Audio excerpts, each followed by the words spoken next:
This phrase has been around since the first days of the online communities for pickup artists, PUA. And like many old ideas from that time, the reasoning behind it has been changed by the different groups that make up the manosphere today. In 2020, black pill, doomers, and volcels, which are on the more extreme end of communities, are what most people think of when they hear the term red pill. What they have done, along with success adult content niche marketers, is pick and choose the parts of red pill praxeology that fit with their own beliefs and situations and make fun of the parts that don't. Both sides want to misunderstand what it took 20 years to build with the red pill. It doesn't really help either side to spend too much time thinking about a controversial red pill principle when misrepresenting it is a better way to confirm their own beliefs, especially when doing so brings in more views, subscribers, and ad revenue. For doomers, the song "She's Not Yours" is proof that women are dishonest or evil. That doesn't mean that the nihilistic view doesn't look at women's nature from an objective red pill point of view. It just means that they focus on giving up on women and giving in to their nature. The way the doomers understand hypergamy is also messed up by this kind of confirmation bias. Hypergamy makes sense to them because it backs up the idea that all women will leave a guy as soon as he loses his alpha frame, something he has to keep up in a world where women have a lot of options and online attention. If you mess up too often, she'll leave as soon as she can. It's a mistake to think of hypergamy as a straitjacket, and the fact that she's not yours makes it okay to give up. Perfault's law says that you will never be happy with a woman because she has the right to say no first in any close relationship. So, your turn will end sooner or later, and all the work, time, and feelings you put into her will have been for nothing. When you think about what you could have done instead of trying to make her yours in the first place, it may be worse than nothing. In the short term, the juice might taste great, but in the long run, it's never really worth the squeeze. This conclusion is what really bothers the success gurus, at least from their own man-up point of view, because it's hard to argue with. That's what the Doom Pill says. It's based on automatic, unchangeable binary extremes, which is how this generation usually reacts, because it confirms the hopelessness that defines them. In a strange twist, it was the PUAs of the 2000s, who they hate so much, who came up with the phrase. Back then, it was a way to remind guys who were dating more than one girl not to get too attached to any one of them. It was almost a mantra to keep from getting one, and it is because they were juggling a lot of things and falling in love with one girl usually ended up breaking them. It was a rule that worked best as a preventive medicine, since most people who practiced games saw it as a way to achieve the monogamy they had been told was possible by the blue pill.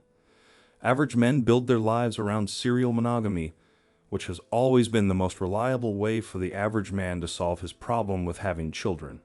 So when the game gives them a lot of sexual and intimate options, they tend to use them to get their dream girl and ignore what the red pill says about women. In today's world, she was never yours, it was just your turn is a way for men to get over the fact that a woman dumped or divorced them after they had invested in the relationship. The assumption is that hypergamy gets the best of all women, no matter how smart they are about the blue pill or the game, and she will move on to a bigger and better deal.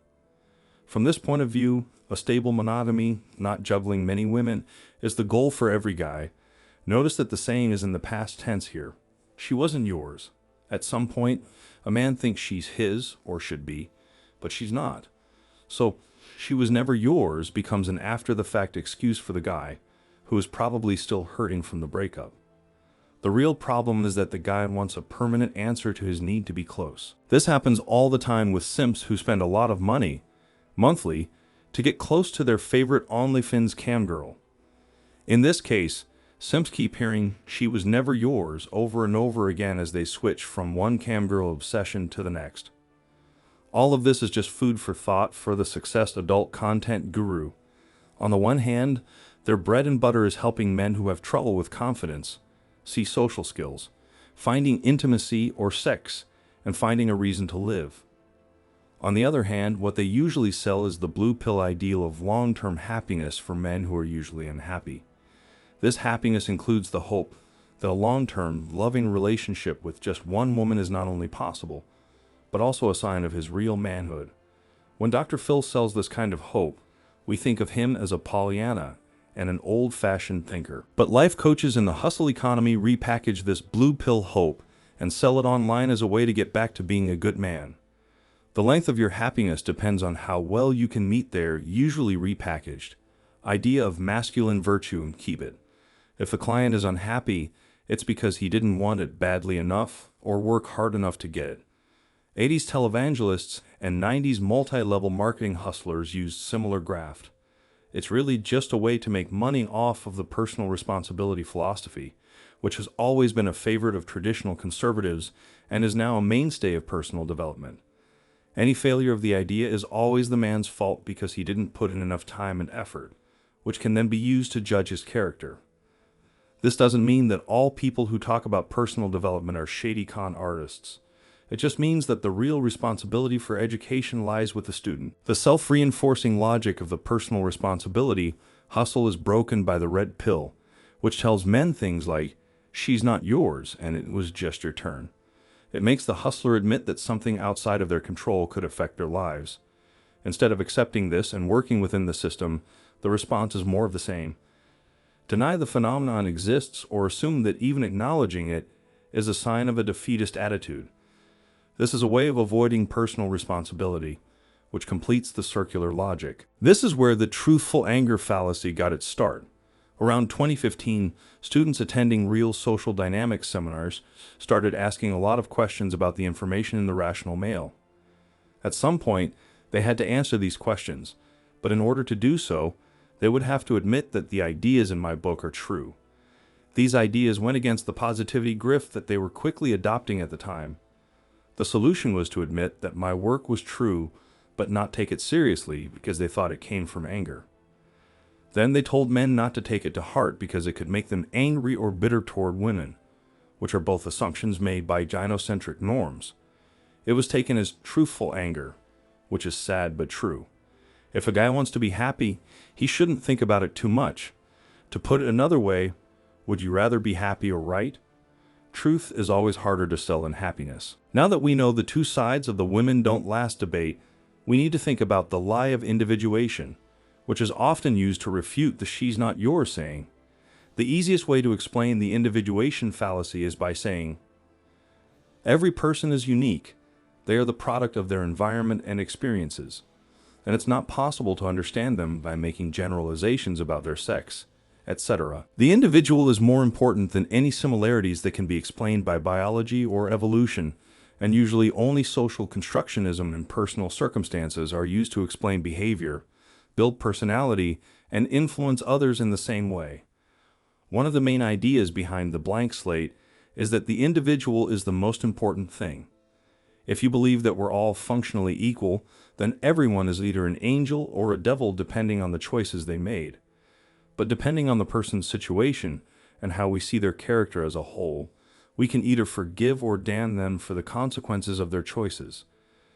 This is why people say things like, "not all women are like that," or "people are too complicated to put into categories," to explain away the obvious similarities between men and women in the information age. No one likes to think that they aren't unique in some way, and no one likes to think that determinism has affected what they think makes them unique. And I'm sure you already know this, but the individuation fallacy fits well with the doctrine of personal responsibility. When we read about a woman leaving a relationship with one guy to start dating or having sex with another, our first instinct is to think about how she would act in her own situation. She's broken, she has daddy issues. She's insecure because you weren't man enough, etc. Anything that keeps you from seeing her actions as part of the way women are by nature is the first thing you think about. "She's not yours, it was just your turn" describes her actions in a concrete, visceral way that goes against the individualism of blank slate. In this case, the proverb is more of a description than a rule. Men have grown to want to know who their father is.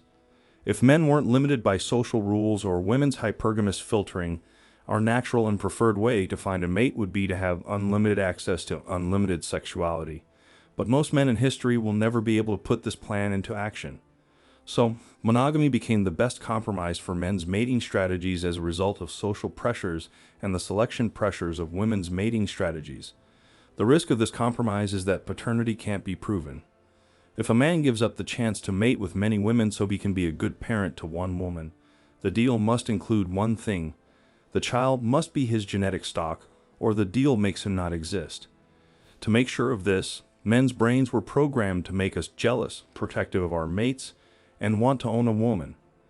Because of this, we feel like we own our girlfriends, wives, and children. Both kin selection and kin altruism are based on men's need to find out who their father is and protect their genetic heritage. Men are driven by evolution to control women's sexuality because they want to make sure that their sacrifices as parents don't go to waste. In a society where men were both responsible for their wives and children and had the power to make sure they did what they were supposed to, men could, in theory, control reproduction. Part of that process was taking a woman as his own. This was important for both the evolution of life and for society. For women, the problem with this equalist fantasy is that biology and instincts that have been around for a long time are excused or even encouraged in a social order that puts women's mating strategies first. When the worst effects of women's hypergamy can always be blamed on men not being able to accept them as individuals, anything goes. The problem for men is that we still want to own a woman to prove that we are fathers and build our genetic legacies. As was already said, the need to settle down with one woman was both a result of evolution and a result of living in a patriarchal society. In a gynocentric social order, the evolutionary imperative to possess a woman still stands, but the social imperative says, "If you like the video, don't forget to like and subscribe to the channel, boys."